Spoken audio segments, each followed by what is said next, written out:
The son of the deputy head of the CIA died in Ukraine as a soldier of the Russian armed forces. He believed Putin's speeches and signed a contract with the Russian Defense Ministry, according to investigation by Important Stories. A thin young man with long hair gathered in a careless bun.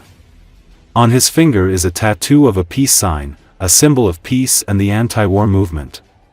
This is 21-year-old Michael Gloss, the son of the current deputy director of the CIA for digital innovation Julian Gallina Gloss and Iraq veteran Larry Gloss, who now creates secure software for the US Army and NATO countries. But he was not at all like his parents. Michael attended the greenest college in the US, protested against the ban on abortions and defended the climate. In 2023, he decided to become a hippie wanderer, dropped out of school and went on a trip around the world. He posted photos with the hashtag #EndUkraine on social networks, joined the anti-war hippie movement Rainbow Family, went to an eco-activist camp and cleared the rubble after earthquakes in Turkey. As an acquaintance of Gloss recalls, over time, Michael began to call himself Hamza, became a supporter of Palestine, began watching conspiracy videos and started talking about the ideas of a multipolar world and war against the hegemony of the West. In Istanbul, Gloss got a Russian visa and went on another trip, from the south of Russia to Moscow. On the way, he acquired a USSR flag, created a VK account, subscribed to groups about Lenin, Stalin and communism and posted videos with Putin. But the American's visa was expiring, and then he found himself at a recruitment point for contract service on Yablokova Street in Moscow, and then at war in Ukraine. Important Stories talked to friends from different periods of Michael Gloss's life and his fellow airborne servicemen and reconstructed the picture of the last years of his life.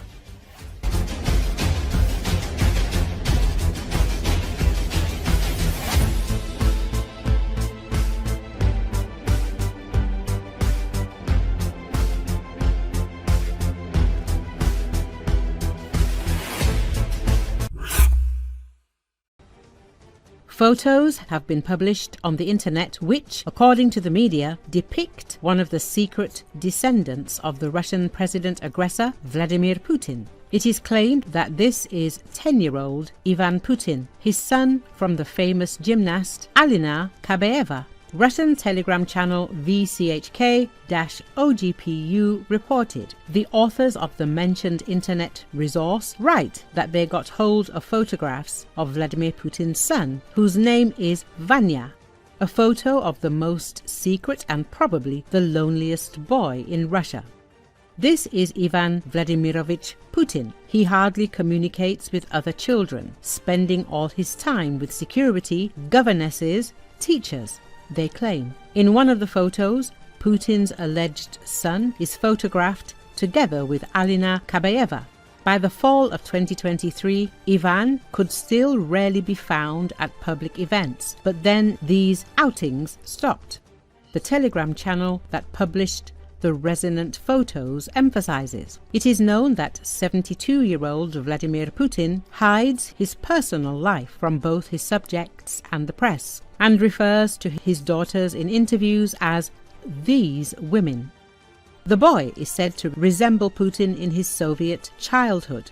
Ivan has a younger brother, Vladimir Jr., who is now about 5 years old, but no photographs of him have been provided, the source said. Vladimir Putin has never officially confirmed his marriage to Olympic champion Kabayeva. But about 5 months ago, in a candid moment, he mentioned watching fairy tales with my little ones.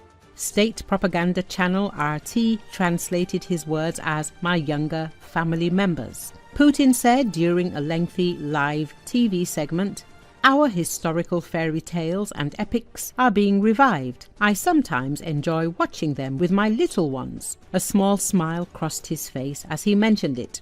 Although Putin and the Kremlin have always denied any relationship between him and Kabayeva, independent Russian journalists have established that they have at least 2 sons.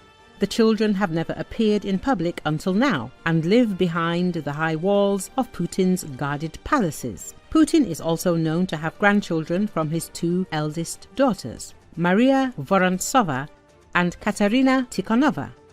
In 2020, the publication Projekt published an investigation about a resident of St. Petersburg, Svetlana Krivonogik. According to journalists, the woman had a relationship with Putin. She also has a daughter, Elizaveta Vladimirovna by patronymic, who lives under a different name and surname and looks very similar to Putin.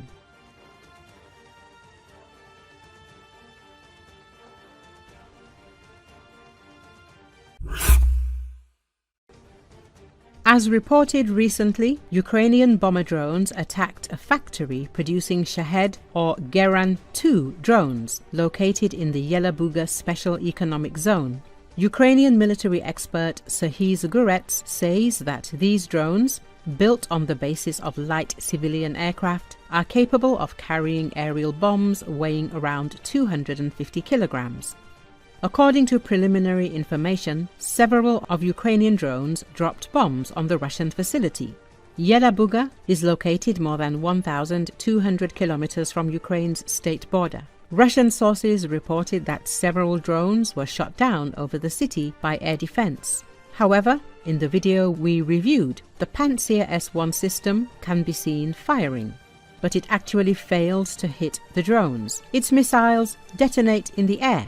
Due to the drone threat, airports in Kazan and Nizhnekamsk temporarily suspended operations. Serhiy Gurets added, "Let me remind you that this special economic zone is Tatarstan and has been attacked by Ukrainian drones before." In April 2024, there were strikes on this facility, followed by another attack in December 2024. We're now seeing these strikes becoming more systematic and effective, and I hope we'll soon see the results of this latest strike, he said. He recalls that a major Russian ammunition storage base was blown up, the 51st arsenal of the main missile and artillery directorate of Russia's Ministry of Defense. Images from a NASA service that monitors temperature changes across different areas show a significant increase in the fire area at the arsenal site. While there are no optical images yet, the thermal data indicates that the detonation was quite effective, suggesting this is one of those arsenals Russia may have to forget about. Overall, it's worth noting that there were 11 such arsenals and logistical bases deep within Russian territory, within the 800-kilometer range of Ukrainian long-range drones. 3 of these storage sites were destroyed last year, Toropets and other depots. The destruction of these 3 sites even led to a nearly twofold decrease in the intensity of Russian artillery use, as stated by Commander Alexander Syrsky, when they were firing 40,000 shells per day. After these depots were blown up, their artillery usage dropped to 28,000, the expert added. I hope that the strike on yet another arsenal will similarly slow down Russia's use of both artillery and various guided missiles, since guided and ballistic missiles were also stored there. In any case, this process of systematically destroying arsenals has entered its second stage following last year, and I believe this effort, just like the strikes on Yelabuga, will continue, he told.